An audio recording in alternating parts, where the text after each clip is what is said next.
Ayni damda biz O'rtachish tumani farzandi Ayjan Xalmaxonovga Prezident sovg'asi 3 xonali uy topshirildi. Toshkent viloyati hokimi Mirzayev Zoir To'g'rish tomonidan bu 3 xonali uy O'rtachish tuman hokimligi tomonidan ajratildi.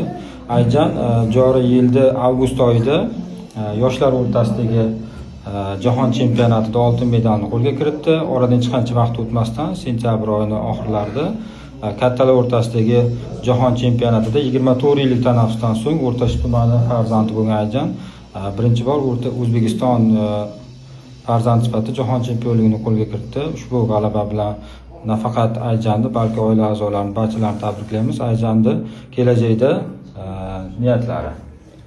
Xohlasa, yaxshi, xohlasa 2028-yilgi Olimpiya o'yinlarida oltin medal olib kelish niyatimiz, maqsadimiz. Shunga harakat qilamiz, bayroqlarni ko'klarga ko'tarib. Barchamiz farzandlarimiz shunday Ayjandek farzand bo'lib, hammamizni ishonchlarimizni oqlashiga tilakdoshmiz.